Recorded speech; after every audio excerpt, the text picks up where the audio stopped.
गोंदिया जिले में इन दिनों भीषण गर्मी का प्रकोप जारी है और ऐसे मौसम में अक्सर रक्तदान करने वालों की संख्या में भारी गिरावट देखी जाती है।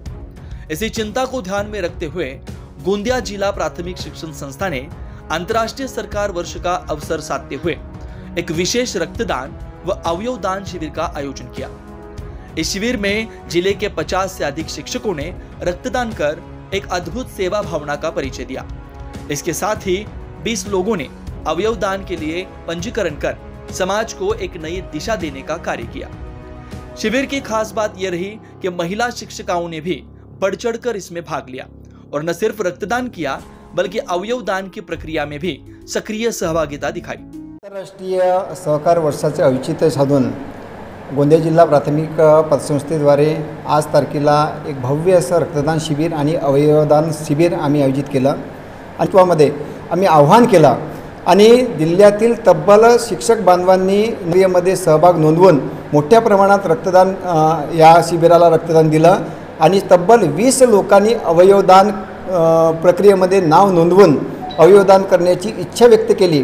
यामुळे जे अधू आहेत ज्यांची किडनी गेलेली असेल त्यांना या अवयवदान प्रक्रियेच्या माध्यमातून त्यांना ती दृष्टी प्राप्त होणार आहे, त्यांना ती किडनी प्राप्त होणार आहे। एकरी समाज प्रक्रियेमध्ये सुद्धा आमचा योगदान राहावा यासाठी आम्ही एक सुंदर असा उपक्रम या ठिकाणी आयोजित केला आणि त्याचा फलित म्हणजे तब्बल 50 पेक्षा जास्त रक्तदात्यांनी आजच्या या रक्तदान प्रक्रियेमध्ये सहभाग नोंदवला आणि सोबतच 20 पेक्षा जास्त अवयवदात्यांनी अवयवदान प्रक्रियेमध्ये सहभाग नोंदवून आजचा कार्यक्रम हा यशस्वी करण्यामध्ये मोलाचा वाटा उचलला।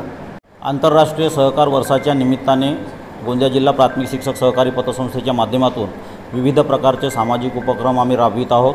अशातच गोंदियासारख्या आदिवासी बहुल भागामध्ये सध्या उन्हाळ्याच्या दिवसांमध्ये गरोदर माता असतील किंवा विविध प्रकारचे रुग्ण असतील यांना रक्ताचा पुरवठा हा कमी होत आहे अशा प्रकारची विनंती रक्तपेढी अधिकारी यांनी पतसंस्थेला केली आणि म्हणून याची दखल घेत गोंदिया जिल्हा प्राथमिक शिक्षक सहकारी पतसंस्थेच्या वतीने शिक्षकांच्या वतीने कर्मचाऱ्यांच्या वतीने आम्ही रक्तदानाचं आयोजन केलेलं आहे।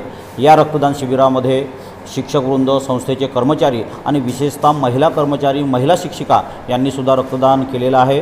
50च्या वर शिक्षक बंधू भगिनींनी या पतसंस्थेमार्फत आयोजित रक्तदान शिबिरामध्ये रक्तदान केलेलं आहे।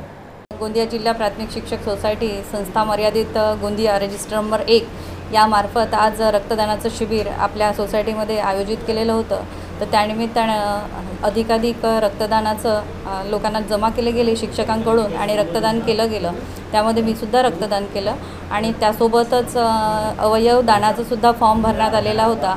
अवयव दान केल्याने जेणेकरून आपले अवयव मृत्यूनंतर दुसऱ्यांच्या कामी यावं आणि जसं डोळे दान केले तर आपल्या डोळ्यातून दुसरं सृष्टी हे पाहू शकेल या उद्देशाने आणि प्रत्येक अवयव दान केल्यानंतर एक आपल्या अवयवातून एक नवीन जीव निर्माण होऊन ते ही सृष्टी आणि सगळं जिवंत रूपाने हे जग पाहू शकेल या उद्देशाने मी आज अवयव दानाचं रजिस्ट्रेशन केलेलं आहे। इस प्रयास ने यह सिद्ध कर दिया कि शिक्षक सिर्फ ज्ञान नहीं जीवन दान भी दे सकते हैं। समाज के लिए यह संदेश अत्यंत प्रेरणादायक है कि जब शिक्षक आगे बढ़ते हैं तो समाज स्वयं ही दिशा पकड़ता है। गोंदिया से न्यूज़ फर्स्ट के लिए ओम की रिपोर्ट।